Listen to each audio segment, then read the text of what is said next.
Please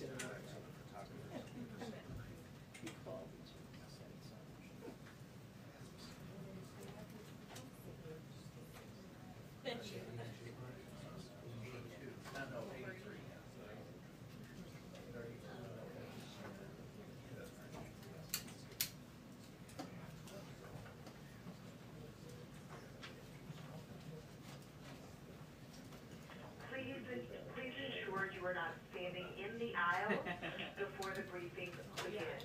Please make sure you are not standing in the aisle. Thank you so much. The briefing will begin shortly. I know. Marshall's nightmare.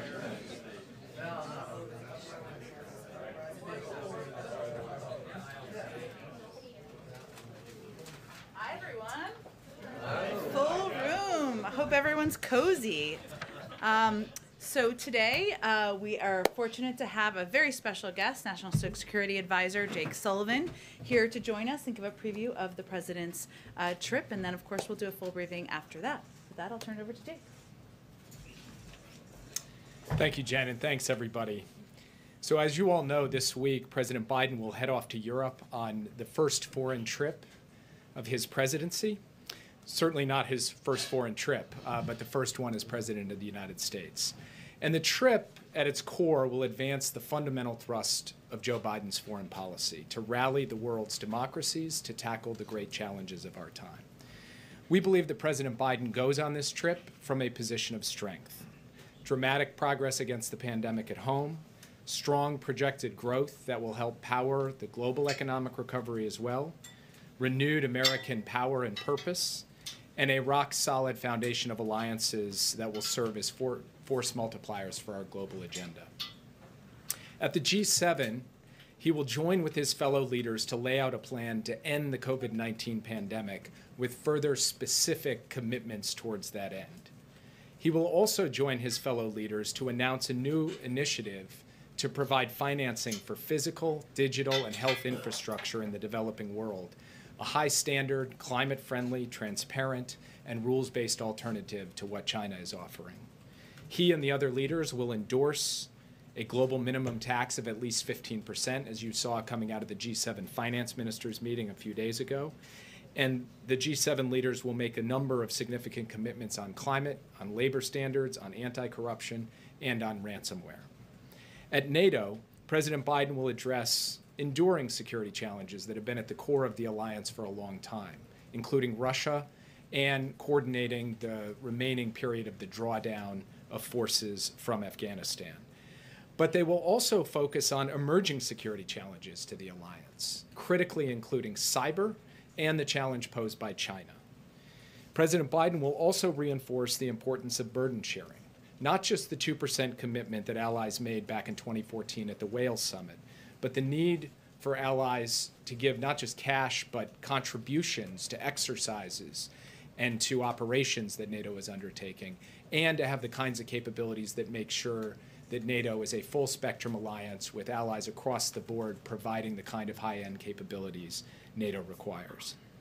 At the US-EU summit, the President and European Union leaders will focus on aligning our approaches to trade and technology so that democracies, and not anyone else, not China or other autocracies, are writing the rules for trade and technology for the 21st century. President Biden will also have a series of bilateral engagements, including a US-UK summit with Prime Minister Johnson, where the two leaders will reaffirm the special relationship and update and upgrade it for the modern era. And we will have further announcements about additional bilateral engagements that he will have both in Cornwall and in Brussels in the days ahead. After his time at the G7, at NATO, and at the US-EU summit, President Biden will go to Geneva to meet with President Putin. He will do so, of course, after having had nearly a week of intensive consultations with allies and democratic partners from both Europe and the Indo-Pacific. So he will go into this meeting with the wind at his back. Now, we have made clear repeatedly, and I will reinforce again today, that we do not regard a meeting with the Russian president as a reward. We regard it as a vital part of defending America's interests and America's values. Joe Biden is not meeting with Vladimir Putin despite our country's differences. He's meeting with him because of our country's differences. There is simply a lot we have to work through. We believe that President Biden is the most effective direct communicator of American values and priorities, and we believe that hearing directly from President Putin is the most effective way to understand what Russia intends and plans. There is never any substitute for leader-to-leader engagement, particularly for complex relationships. But with Putin, this is exponentially the case. He has a highly personalized style of decision-making, and so it is important for President Biden to be able to sit down with him face-to-face, to be clear about where we are, to understand where he is, to try to manage our differences, and to identify those areas where we can work in America's interests to make progress.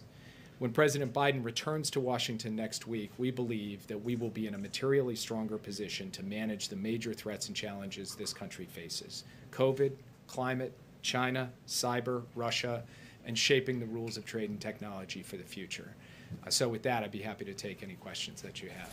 Yeah. Thanks, Jake. Is this the right time to be having a one-on-one meeting with Vladimir Putin so early in President Biden's presidency, before he's met one-on-one with so many other world leaders, and at a time when there isn't a specific deliverable that the White House is looking to achieve from the one-on-one meeting? So first, we don't think in terms of U.S.-Russia summits as being about deliverables.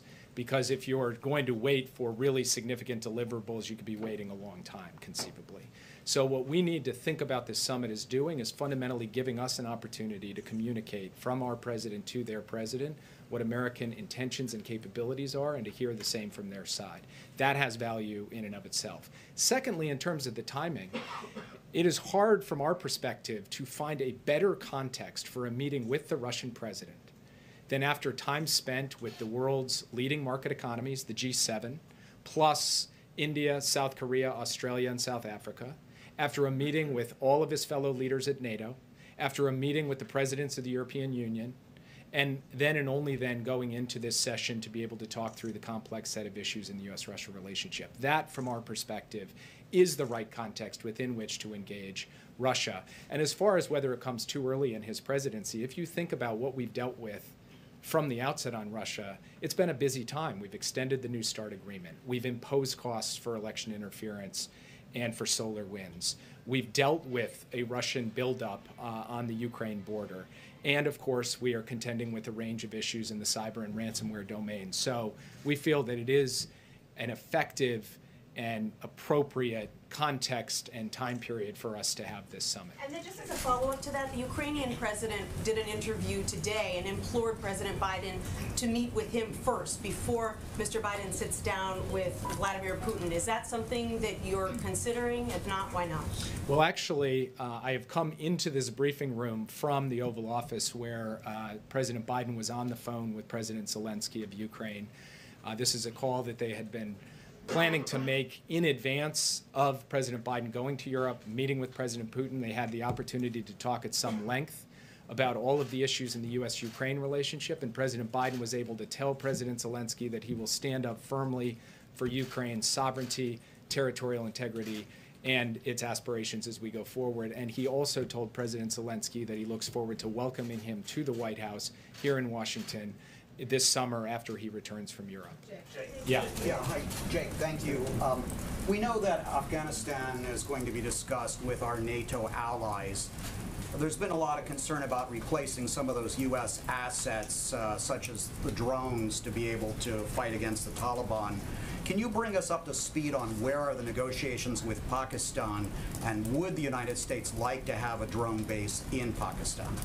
So I'm not going to get into the details of our negotiations with Pakistan. I will only say this. We have had constructive discussions in the military, intelligence, and diplomatic channels with Pakistan about the future of America's capabilities to ensure that Afghanistan never again becomes a base from which al-Qaeda or ISIS or any other terrorist group can attack the United States. But in terms of the specifics of what that will look like, that will have to remain in those private channels as we work through them. What I will say is that we are talking to a wide range of countries about how we build effective over-the-horizon capacity, both from an intelligence and from a defense perspective to be able to suppress the terrorism threat in Afghanistan on a going forward basis. Yeah.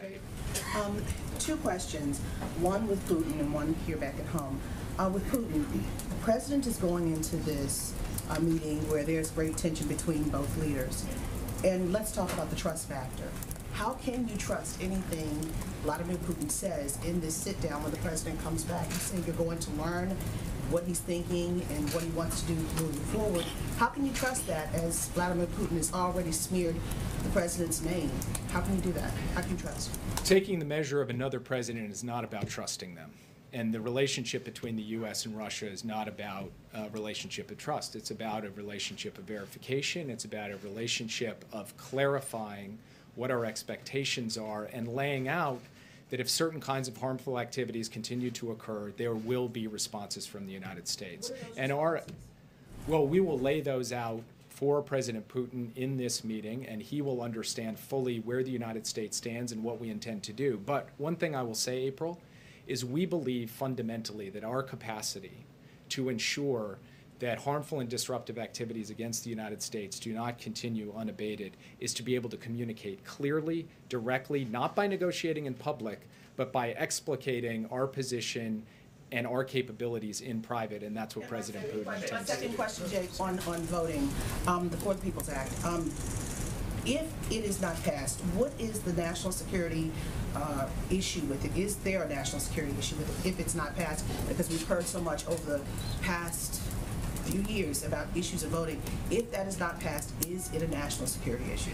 I would say the basic notion of democratic reform and voting rights in the United States is a national security issue. We are in a competition of models with autocracies, and we are trying to show the world that American democracy and democracy writ large can work, can effectively deliver the will of the people, and to the extent that we are not updating, refurbishing, revamping our own democratic processes and procedures to meet the needs of the modern moment, then we are not going to be as successful in making that case to the rest of the world, to China, to Russia, or to anyone else. And so there is a national security dimension to this today, just as there was through the decades of the Cold War.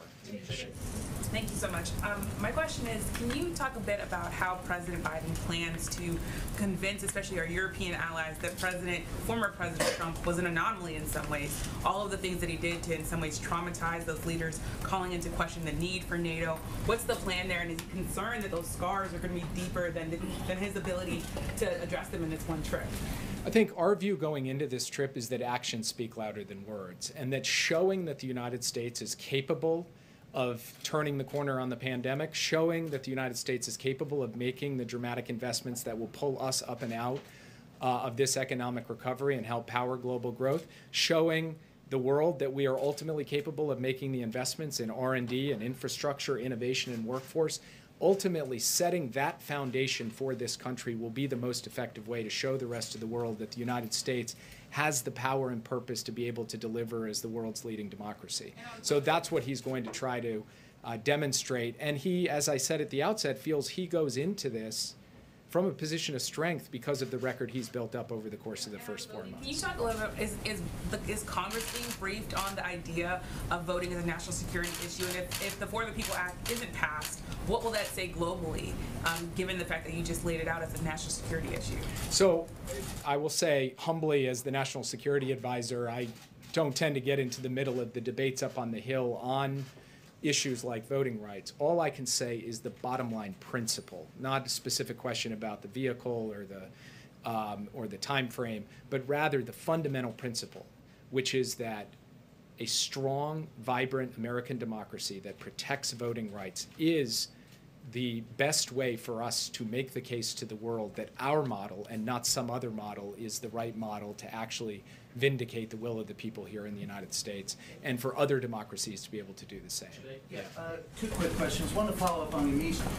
The biggest concern of some of our allies has been over the last 4 years and even before, just the rapid swing back and forth of our foreign policy.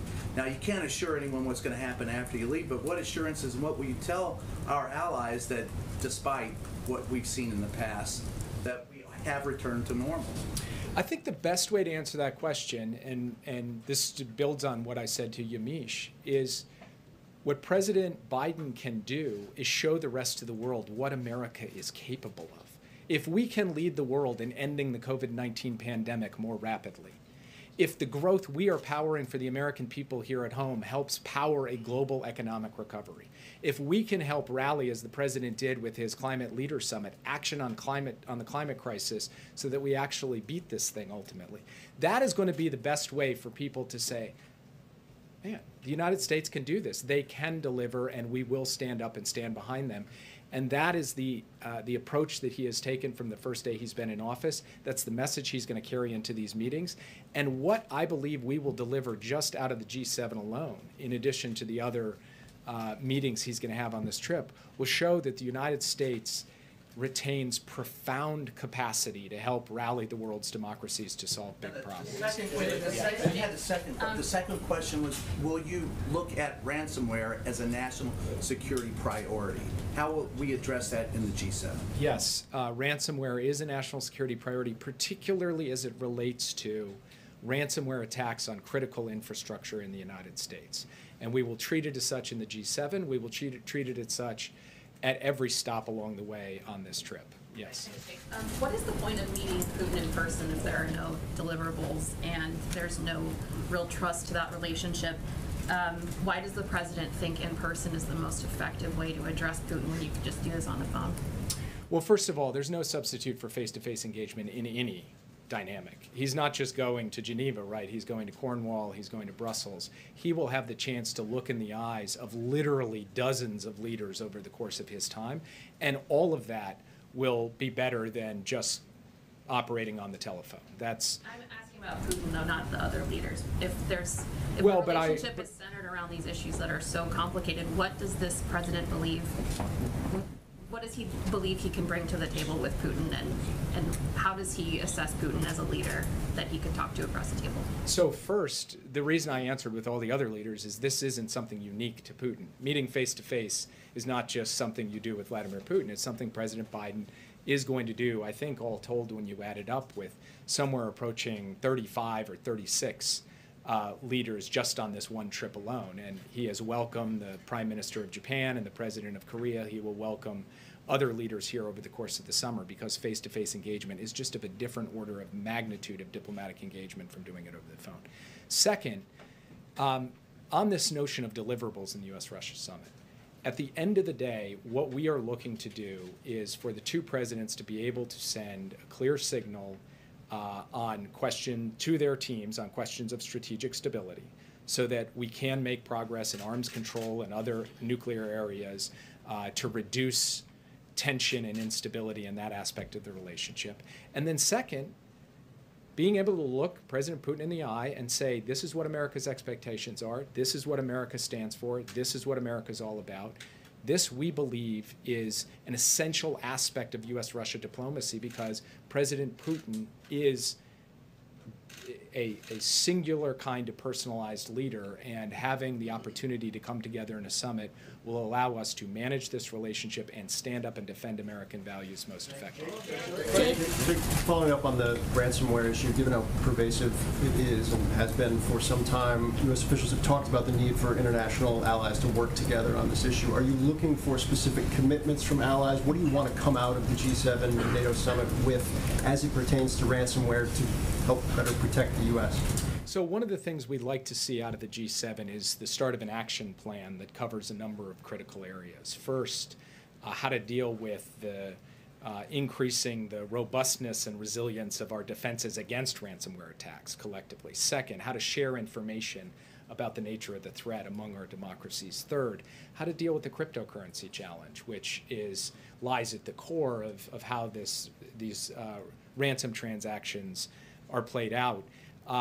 And then finally, how we collectively speak with one voice to those countries, including Russia, that are harboring or permitting cyber criminals to operate from their territory. So those are some of the things that we are looking for as outcomes out of the G7+. We will also speak in the NATO context about cyber threats, particularly as they relate to critical infrastructure, as being of a different order of magnitude of security threat that the alliance has to concern itself with in a way that it hasn't historically, but it's got to become a priority on a going forward basis. Yeah. Thank you so much. Thank you. Thank you so much. Okay, so about the infrastructure financing program that you were talking about is going to be announced. Which countries is the United States and G7 look at? Is Brazil one of these developing countries to receive this financing? And if you could update us about the discussions with Brazil on 5G, because today we have a delegation from Brazil here discussing with NSC officials. And finally, why hasn't President Biden still talked with the Brazilian President Bolsonaro? Why he hasn't, and what is the message that is sent to Brazil? It's June. He's already going for an international trip. He has not yet speak with Brazil. So why is that? So there are a number of leaders that he hasn't had the opportunity to speak with. And one of the reasons why, of course, as many people in this room know, is he's had an unbelievably packed and crowded agenda, particularly domestically, in trying to beat the pandemic and get on the road to COVID-19 recovery. So he's looking forward to making sure he gets to touch the leaders of every significant country in the world over the course of the coming weeks and months. On 5G, we have made clear our view, and we will communicate that with the delegation visiting from Brazil, that we believe that trusted vendors for 5G are the best way both to secure telecommunications networks and to ensure that a country's democratic values can be protected. And then finally, I'm not going to get ahead of the announcements on the financing for infrastructure package. I will let that speak for itself, but I will say it will cover all of the significant regions of the world, including Latin America and the Caribbean. Thank you, sir. When the United States rejoined the World Health Organization, you wrote in a statement that meant, quote, holding it to the highest standards. Does that mean that the World Health Organization had failed to meet those standards at some point? And then what specifically is this administration doing to make certain that they are held to those standards? So we have made clear from the beginning of this administration and in rejoining that we believe the WHO does need to be reformed. Some of those reforms are more programmatic and bureaucratic. They relate to ensuring greater efficiency and effectiveness in responding to things like the outbreak of COVID-19. Some of them are about making sure that there is not undue influence or interference by any single member state or country in the WHO. And then some of them relate to very targeted issues like the COVID-19 origins investigation, where I have personally and we collectively have been quite vocal about our view that there needs to be a second round to this investigation that truly gets to the heart of the matter, which is the original data and original information that is still being withheld by China. And our hope is that in the coming months we will see a credible international investigation progress, including in respect to those items. Yeah. Thank you, Jake. What is your expectation for when the U.S. will lift travel restrictions on the UK and on Europe? And what are your current concerns? Why haven't they been lifted yet? What specifically are you looking for to have happen for that to happen? Well, let me start by saying it doesn't really matter what I am looking for personally, because at the end of the day, this is a process being driven by science and public health guidance. And so it is ultimately up to the public health professionals in the U.S. government to make that determination. We have heard very clearly the desire of our friends in Europe and in the UK to be able to reopen travel across the Atlantic Ocean. And we want to see that happen. But we have to follow the science and we have to follow the guidance of our public health professionals. So we are actively engaging with them to determine the time frame. And I can't give you a date today, but I will tell you that we recognize the concern and we are fundamentally being guided by objective analysis in this regard. What is your response to arguments that those continuing restrictions on the UK and European countries are unfair, given that there are other countries that the U.S. does not have travel restrictions on? My view on this is we have been transparent and clear about the basis for our travel restrictions. We have done so through a process that has been guided by science and evidence. That is how we've determined how the travel restrictions have been applied and to whom, and that is how we are going to proceed on a going forward basis. This administration's commitment to that kind of analysis is fundamental. It is what has guided every aspect of our response to the pandemic, inclling this issue. Thank you very much, Jay. Nice to see you. I'm Jenny Back with the USA Journal Korea. And regarding about the North Korea issues, is there a possibility of USA and South Korea, Japan, trilateral meeting at the G7, and you're discussing with the North Korean issues?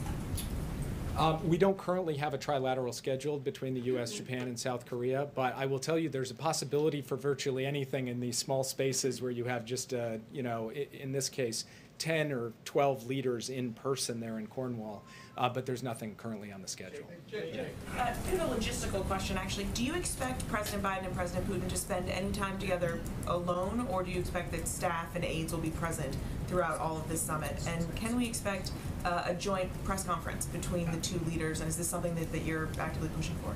All of that is still being worked out, so when I've got more to report on the modalities, both in terms of how the meeting will be structured and the press elements, we'll come back to you. Jim, I want to ask you about the relationship specifically with two leaders. It was announced last week that the president will have a bilateral with the Turkish president, Recep Tayyip Erdogan. I know that talks have been challenging with him. Can you describe what the administration's hoping to accomplish out of that? And also, secondly, with the UK, what is the dynamic, or what's the personal relationship between Boris Johnson and Joe Biden? I know we've heard about the special relationship between the two countries. What's their relationship like? So President Biden and President Johnson, or Prime Minister Johnson, have had the opportunity to have a couple of phone calls, and those phone calls have been warm, they've been constructive, they've been very much down to business. They've gone through extensive agendas in both of them. And I expect that their meeting together will just cover the waterfront. I mean, a really wide range of issues where the two of them and the U.S. and the United Kingdom do see eye to eye. They've been collaborating on this plan to end the pandemic. They've been collaborating on this infrastructure financing plan. They've been collaborating on virtually every aspect of the G7 agenda, and they talked very closely about how the Leader Summit that President Biden hosted on climate could help provide the runway into COP26, which Prime Minister Johnson will be hosting in Glasgow. And then as far as President Erdogan is concerned, they will have a bilateral on the margins of the NATO summit in Brussels. And there, too, it's going to be a broad and expansive agenda. Issues right there in the region, of course, in the Eastern Mediterranean, with Syria, with Iran, Nagorno-Karabakh, but also the role that Turkey will play on a going forward basis with respect to negotiations and diplomacy in Afghanistan, and how the U.S. and Turkey itself deal with some of our significant differences on values and human rights and other issues. And President Biden knows Erdogan very well. The two men have spent a good amount of time together, and they are both, I think, looking forward to the opportunity to really have a business-like opportunity to review the full breadth of the relationship. I'm afraid I have to go. I'm sorry, guys. About the Ukraine politics, can we ask you one question about Ukraine? Sure. And whether the President Zelensky mentioned his ask to have Ukraine join NATO. What message did the President deliver in response if it came up? So they were able to talk about basically every significant aspect of the relationship, including with respect to the U.S.'s support for Ukraine's security. But in terms of the specifics of what they discussed, I'm going to let the two of them speak for themselves. I'm not going to read out that aspect of the meeting. Thank you. Okay. All right. Well, what a good way to start off a full briefing room, our first full briefing room day since the president took office. A couple of updates for all of you at the top. Over the weekend, the Department of Health and Human Services released new data that showed more than 31 million Americans have gained access to quality, affordable health care through the Affordable Care Act, a record high that demonstrates the strength, durability, and impact of the historic law after years of relentless attacks on Americans' health care. President Biden also reunited with former President Obama for the White House's weekly conversation to share the news, discuss how the administration's special enrollment period has allowed more than 1.2 million Americans to enroll in health coverage, and highlight how the American Rescue Plan has lowered premiums and health care costs. Another update from the weekend. Over the weekend, the G7 finance ministers also endorsed President Biden's plan for a global minimum tax of at least 15%. This is a historic unprecedented progress made possible by the President's and Secretary Yellen's commitment to a global tax system that is equitable and equipped to meet the needs of the 21st century global economy. The G7's endorsement is another example of America reasserting its leadership on the world stage, something we look forward to doing later this week. And establishing a global corporate minimum tax will help level the playing field for the United States, ensure fairness for the American middle class and working families everywhere, and focus competition for business where it belongs. Last item for all of you. Today, the Department of Justice announced 2 new steps to stem the epidemic of gun violence in our country, following through on the President and Attorney General's announcement in April of a set of initial actions. First, the DOJ has issued a notice of proposed rulemaking to strengthen regulations on stabilizing braces and that help convert pistols into dangerous short-barreled rifles, which it appears the perpetrator of the Boulder shooting used, now that we know more. The department is also publishing model legislation and guidance that will make it easier for states to implement red flag laws, something that's already law in a number of states across the country, which studies have shown can be effective in reducing gun violence, including by preventing suicides and even potential mass shootings. This is part of the President's longstanding commitment to addressing the scourge of gun violence, which continues to claim far too many lives every single day. Josh, kick us off. I'm very thrown off by where everyone's seated. I'll adjust to it. Okay, go ahead. Thanks, Jen. 2 questions. First, Senator Manchin laid out the argument that election reform should be bipartisan because anything partisan would, quote, destroy the already weakening binds of our democracy. Does the president agree with that sentiment, or is that sentiment untenable because of the state level changes being pushed by Republicans? Well, first let me say that the president knows he was elected to deliver for the American people. And his view is that that includes making voting more accessible for people across the country, making it easier and not harder to vote. And he's made clear that there's a real need for federal legislation to protect the sacred right to vote. And we are not going to wait for Congress either. That's why we've taken some steps through our Department of Justice, and also why he's asked the Vice President to lead this effort, both in working with Congress, but also at the state level. Because as you noted, there are a number of problematic laws that have moved forward in states across the country. I think where we are at this point is clearly Senator Manchin has stated his point of view in his opinion piece over the weekend, which many of you, it sounds like, have read, as did we. But the president's view is that we need to move forward not just with the John Lewis Voting Rights Act, but also with legislation like the For the People Act, which enjoys, I should note, broad support from the American people, and because it does a couple of things that he thinks are essential. It provides basic protections for registering to vote and how we cast a ballot. It will prevent politicians from drawing congressional district lines for partisan advantage to ensure that people are choosing their representatives. It will help end the corrupting power of money in politics. Now, in terms of the path forward and what that looks like and the mechanics of how it moves forward in Congress, the president is quite open to and willing to work with anyone to enact common sense reforms that benefit the American people. We will stay lockstep with Democratic leadership on what that looks like from here, but I don't have anything to preview about the next steps. And then secondly, the Justice Department has had a series of policy changes with regards to its relationship with reporters and pursuing reporters' sources and possible prosecutions. And I was wondering, under this administration, would the Justice Department still be trying to compel reporters to name sources or anonymous or unnamed in court? Would they continue to do that?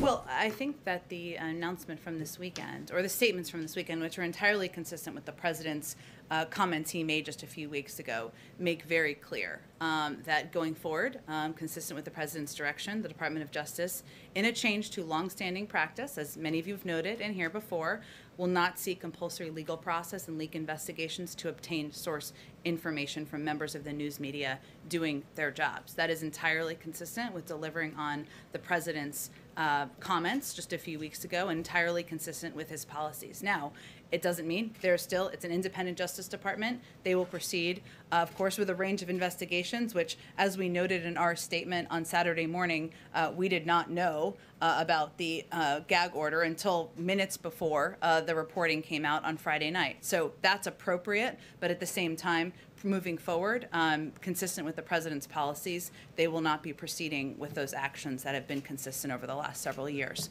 Go ahead, Steve. The president was not happy with the Capitol counter offer. What happens now on infrastructure? A couple things, Steve. One, first, the president, I expect, will speak with Senator Capito before he leaves on his trip today or tomorrow. I know we noted Monday in our readout on Friday, but we're looking to schedule that call, and it will be prior to his departure on Wednesday morning. As we noted also in our statement on Friday, the offer did not meet the president's bar of growing the economy, tackling the climate crisis, and creating new jobs. And I would remind all of you, both in our counteroffer, but then in a lot of your reporting, it's clear the president has come down by about $1 trillion. What we've seen on the other side is they've only come up by a small percentage of that. So look, moving forward, he's looking forward to having a discussion with Senator Capito today or tomorrow, and he certainly is eager to see what that discussion can entail, knowing that in any discussion, any negotiation, both sides come closer together. That's always the objective. He's come down quite a bit. We're looking to see more. Now, at the same time, there are a lot of paths forward here, as many of you know, even though our muscles have atrophied a bit on this front. One is Congressman DeFazio, as we noted in our readout on Friday as well, is leading the markup of the House legislation that has a lot of overlap with the American Jobs Plan this week, and a lot of that is a path that has a lot of opportunity to move forward in the House. As we know, sometimes the House and the Senate may move forward on different paths, and we've seen that take place on lots of pieces of legislation. The third pathway I would just note is there are Republicans and Democrats who have been out there talking about their eagerness to be a part of this discussion and a part of an opportunity to move forward on the president's bold ideas and historic investment in infrastructure. So we'll look forward to seeing what they have to offer and what conversation we can have with them. So all of these paths we expect to continue to make progress on this week. What is the status of the semiconductor review? Should we expect that today, tomorrow, when exactly? Soon, Steve. I would expect you will have more this week. I know there is a lot of interest and eagerness in hearing what the status of the review is and any policies that will come out of that review. On infrastructure, go ahead. On infrastructure, back on that, does the president have an agreement with Senator Manchin that if the bipartisan talks fails, then Manchin will support the using reconciliation to pass infrastructure? I'm certainly not going to speak on behalf of where Senator Manchin is. Obviously, he's spoken to his interest in making historic investments in infrastructure. He's also spoken to his openness to raising the corporate tax rate. Those are all positive signs in our view. We'll let him speak for himself on where he stands on any pieces of legislation. Go ahead. Given the concessions that you just outlined that the president has made so far, should we expect this to be the final round of negotiations with Senator Capito? I think we have to see where the conversations go over the next day or so, and we're certainly not going to prejudge them. Again, look, the president has come down by approximately $1 trillion.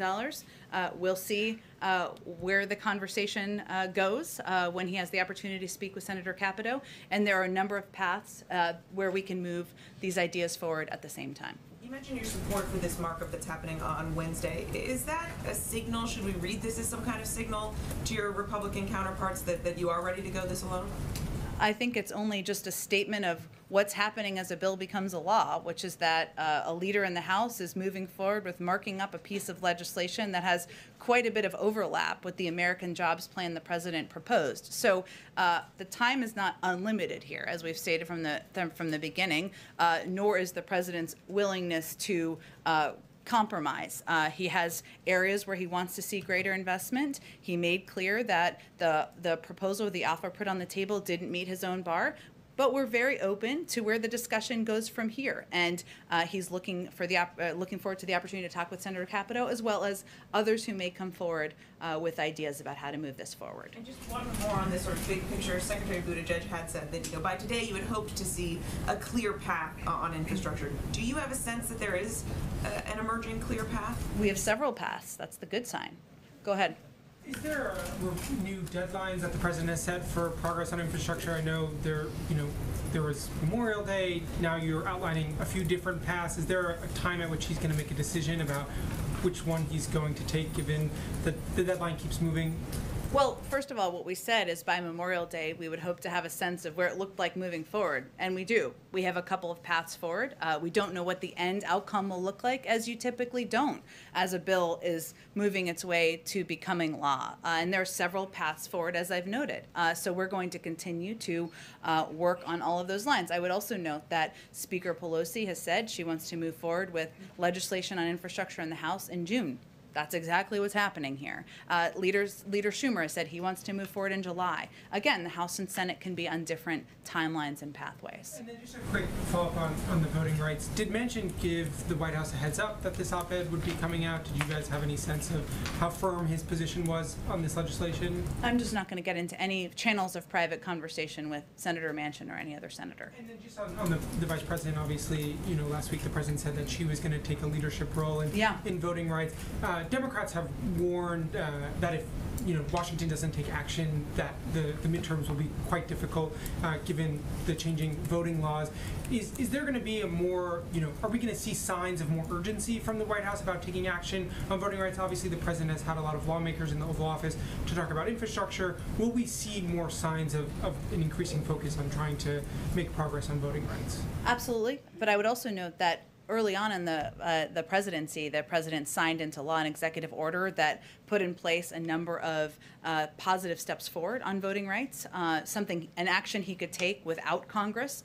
We've also empowered the Department of Justice, of course, to take actions to implement some of these policies. So we're not waiting. I would also note that the fact that he asked his vice president, they agreed, I should say, since it was her ask, but that she would lead this effort moving forward, tells you what a significant priority it is for this White House. As you know, she's currently on a trip to the Northern Triangle. She'll be back, and I'm certain you'll hear more from her soon. Go ahead, Phil. Jen, back on voting rights. I'll go to you next April, I promise. I'm just jumping around so I don't forget. Go ahead, Phil. A bigger picture one, and then one more drill down on infrastructure.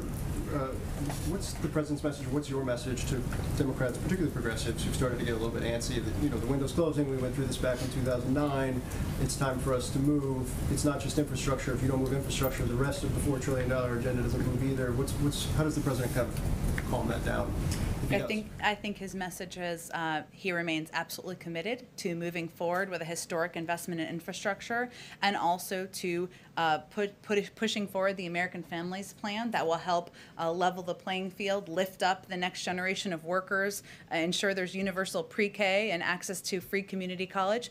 These are all initiatives that he has a commitment to moving forward on. And part of the discussion, which we talked about a little bit last week, is also about tax reform and ensuring there's a way to pay for a range of these ideas. It's not that one is assigned by a blood oath to one piece of one piece of the agenda is assigned to one piece of a pay for. There's opportunity to move forward with several components of the president's agenda. We do have time. We're not using the timeline of the Affordable Care Act as a model here, Phil, but as you know, and anyone here knows, it takes time to move these things forward, to get Democrats on board, to get Republicans on board. Ultimately, we're looking to have enough of a coalition to move forward on these bold, historic ideas. And we obviously don't have that at this moment, but we're working toward that. And then just to drill down a little bit on the 2.9 markup, I mean, this is surface transportation package. It doesn't have, most Republicans are cool to it right now. Can you elaborate how that is a viable pathway forward, given you're looking for a bipartisan pathway right now? Or kind of what the thinking is behind that markup and that piece of legislation? Well, I think it's important to note primarily because it has a great deal of overlap with the American Jobs Plan. And certainly it provides an opportunity for Democrats and Republicans to vote to support a historic investment in infrastructure. Obviously, a markup is just the beginning stage of the process. There's some time to go, but it's important to note because it is a piece of legislation that's moving its way forward even as these negotiations are continuing. Go ahead. Oh, I'm sorry, April, you're right. I'm sorry, go ahead. Yes, back on the issue of voting rights. You said the president issued some executive orders on voting rights, but they don't deal with the issue of Shelby versus Holder 2013 when it comes to pre-clearance. So How do you equate that? Well, I wasn't intending to equate it. The question earlier was broadly about voting, right? It was not about whether or not it's essential to move forward with legislation that would make voting more accessible, ensure that everyone knew that every vote was counted. I think it's important to know and understand the president doesn't feel that the John Lewis Voting Rights Act is a replacement for the For the People Act, and that it is necessary to move forward with more than that. And a follow-up on that. Tomorrow, Joe Manchin is meeting, it's reported, he's meeting with civil rights leaders who pretty much align themselves with this administration. And what are your hopes? Because, I mean, they seem like they could be your last hope, if there is any hope, to move him on his opposition against the For the People Act. Well, look, I don't know that I can speak to a meeting that has no member of the administration is participating in April, but I can tell you that the president is going to continue, and as are members of this administration who've been leading this effort, from Susan Rice to Cedric, to anyone who's at the highest level, and obviously to the vice president when she returns from her trip, to advocating for a path forward on how we can ensure that everyone knows their vote counts, that we make voting more accessible, that we make it easier, not harder. Those are fundamentals. The president, the vice president, other members of the administration will be open to, eager to have that discussion with anyone who wants to be constructive in that moving forward. That his heart will change. I'm not going to make a prediction about Senator Manchin's position on an issue. I'd point you to him to speak to that. Go ahead. On the same topic, could you speak more to the actual argument that Senator Manchin was making, which was less about the content of the For the People Act and more about the fact that it doesn't have bipartisan support and that being behind it would be wrong for that reason alone? Well, I think the president's view continues to be that making voting easier for people, making it easier to vote, ensuring people have access to that fundamental American right should be something that Democrats and Republicans all support. And he certainly will continue to advocate for that. I don't know that I have more of a comment on Senator Manchin's position. I'd point you to his spokespeople for that. And then, given the fact that we've been talking about how a bill becomes a law, if he's against the For the People Act, does that mean that for all intents and purposes, at least for right now, it is dead? I'm certainly not going to make that prediction. As you know, there can be many ups and downs of legislation moving forward. And as I noted earlier, the president's been clear he's willing to work with anyone to enact common sense reforms that benefit the American people, that make it easier to vote. He'll have those discussions with Democratic leadership, and we'll work together on what the path forward looks like. Go ahead. Thank you. On COVID-19 origins, China has basically already said they think their part in an international investigation is done. So why is Jake Sullivan still here saying he thinks it's possible that they're going to provide the preliminary data at some point? Well, I don't think we just give up that easily. We are going to continue to press in coordination with the international community, China, to be transparent, to be forthcoming with data and information. We're not going to just stand by and accept that they've said they're not going to participate. Now, at the same time, as you know, we're also launching our own review and our own process, and I'm certain this will be a topic of discussion as the president goes overseas this week. And when you say that the White House is going to continue to press, what is that? What is that? What is pressing? Well, okay. No, like what mechanisms? What steps are we taking to press? Sure. We are engaging certainly at the highest levels, and we'll continue to do that, whether it's the Secretary of State or other leaders who engage through national security diplomatic conversations.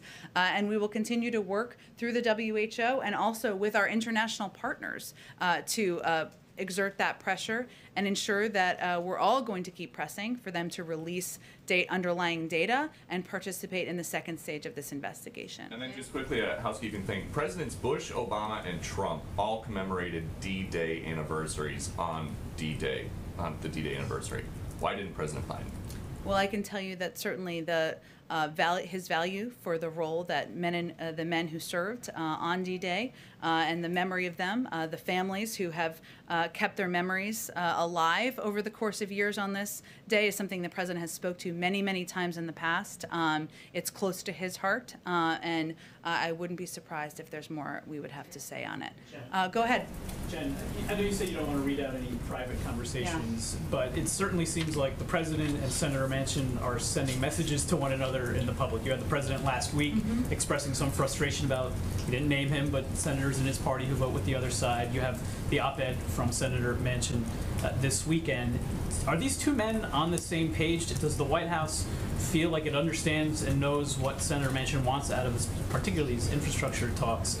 And can you say how often these two have been speaking with one another, if not in person, by phone? Well, I can certainly tell you that the president and senior members of the administration are in close touch with Senator Manchin and his team about infrastructure and about a range of issues where there is an opportunity to work together moving forward. I'll also note that I'm pretty sure Senator Manchin is pretty proud of his independent streak.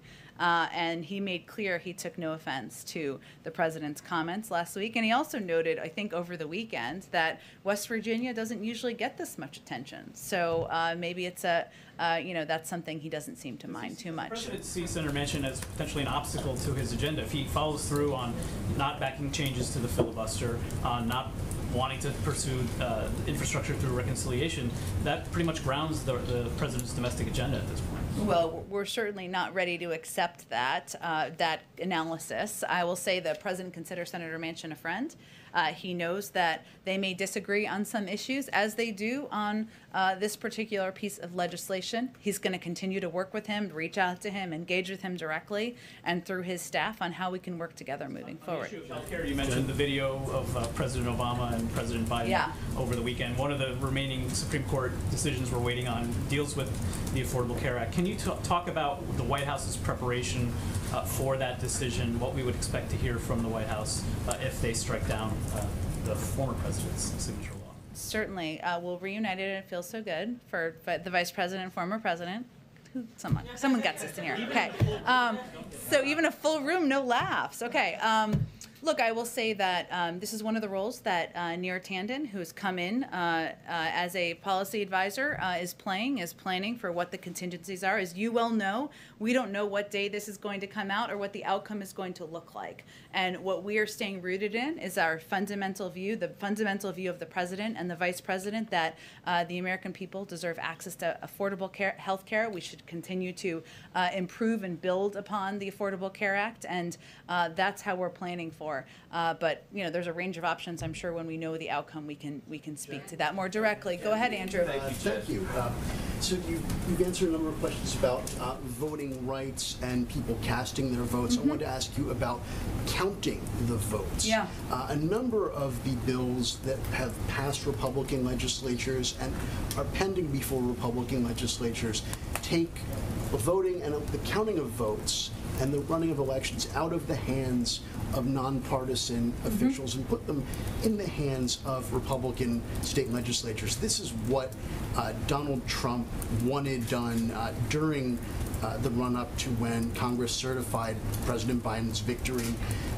This is what a lot of scholars are saying Republicans as a whole are preparing to do in the event Democrats win close elections in 2022 and 2024.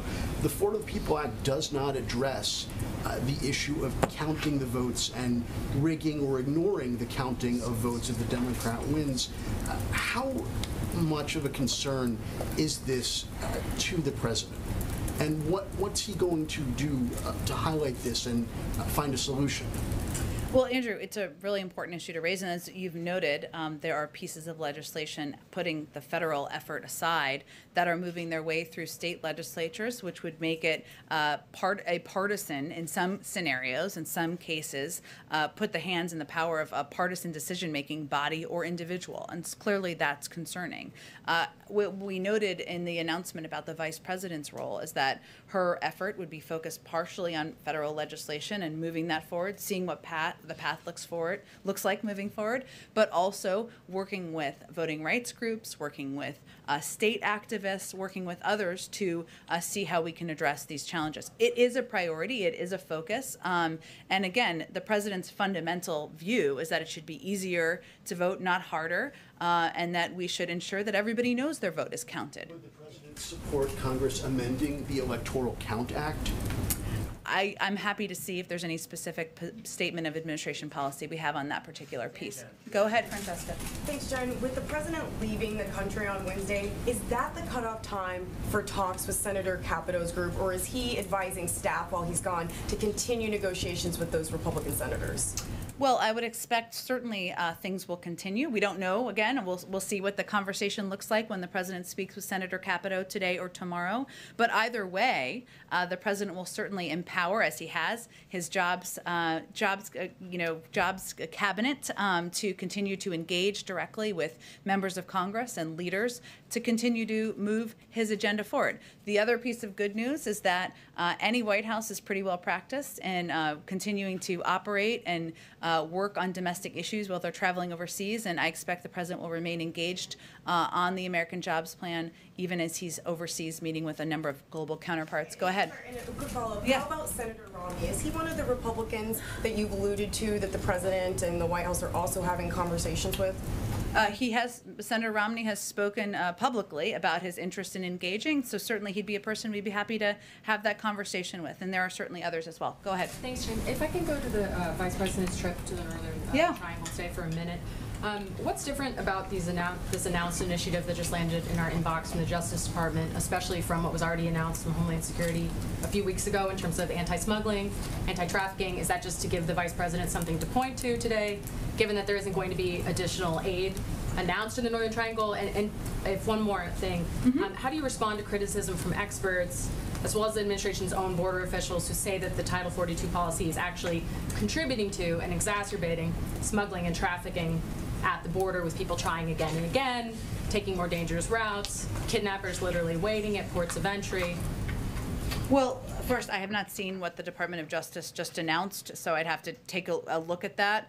I will say that the purpose of the Vice President's trip is to meet directly with counterparts in these countries to discuss how we can work together on reducing the number of people who want to make the journey to our border. And in terms of the do-outs of that or what will be announced, I will certainly leave that to her team to announce on the ground. But that's broadly the purpose.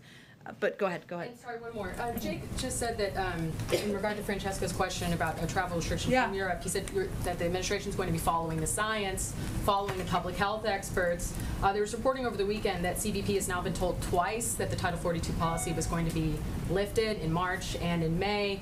There's also reporting that part of the Vice President's trip is pushing Mexico to take back more migrants and asylum seekers who are expelled from the U.S. You've got public health experts, including at the CDC, saying it serves no public health purpose.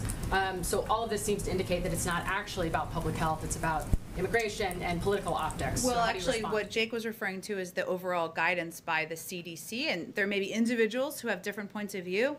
We certainly understand that within the CDC or other places, but we're talking about what the overarching recommendation is from leadership and through their own thorough process. So that's what Jake was referring to. Is there a sense of timeline on those restrictions on the southern border? I don't have any sense of the timeline on that quite yet. Go ahead. Thanks, Jen. To meet the president's goal of 70% of Americans vaccinated by July 4th, there needs to be about 4.2 million adults per week vaccinated. Last week there were 2.4 million, indicating a slowdown in the number of vaccinations. Is there any concern that the president's goal will come close, high 60s, but not meet 70? Well, first I would say we expected a little bit of a slowdown because of the holiday, but there's no question it's a bold and ambitious goal. It's one of the reasons that we launched this month of action to ensure that we were using every tool at our disposal to push these numbers up. I'll also note that regardless of where we are on July 4th, we're not shutting down shop. On July 5th, we're going to continue to press to vaccinate more people across the country. So what we're looking at, there's a couple more things here, are a couple of factors. One, there's a difference in data, as you all know, as it relates to age, right? So people who are over 40 have a much higher percentage of vaccination than people under 40. So clearly some of our focus needs to be on people under 40 for this period of time and this push. We've also looked at the fact that there are about 12 or 13 states who've already met this 70% marker. So we're going to continue to push through the finish line, through the red tape here, not the finish line, through the red tape to July 4th. But I can't make a prediction weeks and ahead of time where we will be. We're just going to use every tool at our disposal to get there. And then one more. more on voting rights. Sure.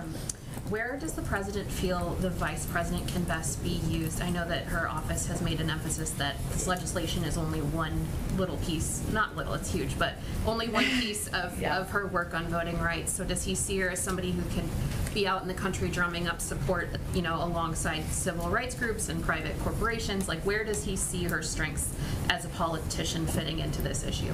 Yes, all of the above. And as she noted in her statement when this was announced, she intends to be engaged with voting rights groups and community activists, with leaders in states, as well as on the federal level. And I think the important component of that, or the important note of it, is even as we're continuing to move or press and advocate for legislation on a federal level, there are other areas where we can have an impact. I expect when she gets back from her trip, we'll hear more from her on this.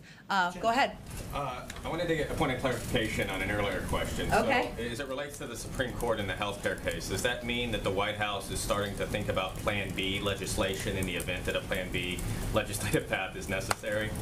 You know, I think we are, Neera Tanden, again, is leading this effort, and we are planning for a range of contingencies of what the outcome might look like. But I'm not going to outline that quite yet.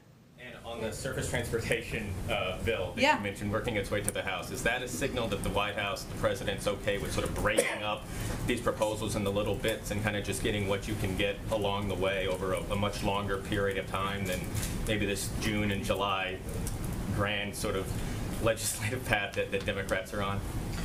He has always been quite open to a range of mechanisms for his bold ideas moving forward. So certainly that's been his approach from the beginning and continues to be what his view is on mechanics. Thank you. Let me, Brian, you got a question before. So I'm going to abide by Josh here, but let me just do like two in the back because there's new people here who have not asked any questions. Go ahead in the back. Thanks, Jen. I want to ask you a couple on infrastructure. Your statement that you put out on Friday afternoon, you said that the president indicated that the offer did not meet his objectives to grow the economy, tackle the climate crisis, and create new jobs. On the climate crisis component, can you outline what the president believes needs to be in an infrastructure package and a bipartisan deal on the climate front? Well, I think what that is a reference to is investment in areas like EV buses and EV charging stations and some of the components that are essential to investing in industries of the future and ensuring that we're creating millions of jobs while also doing it in a way that protects our climate. So those are must-haves? I'm not outlining must-haves here. I'm outlining what the president would like to see more of in a piece of legislation. Okay, let's do one more last in the right there, right behind the green shirt, green sleeves. Yes, go ahead. Hi, Jen. I wanted to ask you, going back to the tax proposal from over the weekend, part of that was talking about where large multinational corporations are taxed. Yeah. Do you have an estimate at this point of what that would look like for revenue for the U.S.? Of the components the president put forward in his proposal, or which piece? Sorry, the global minimum tax or the other part of it, what the bookend, yes. It's in our budget. It's outlined in detail in our budget, which is public. I'm sure we can get that to you after the briefing. Thanks everyone so much. Let's do this again tomorrow. Jen, real quick, all right. You all set a deadline for when you'll get a grand coalition together? Have you set one for yourself? I think somebody asked a similar question. Yeah, but it wasn't answered. That's why I asked.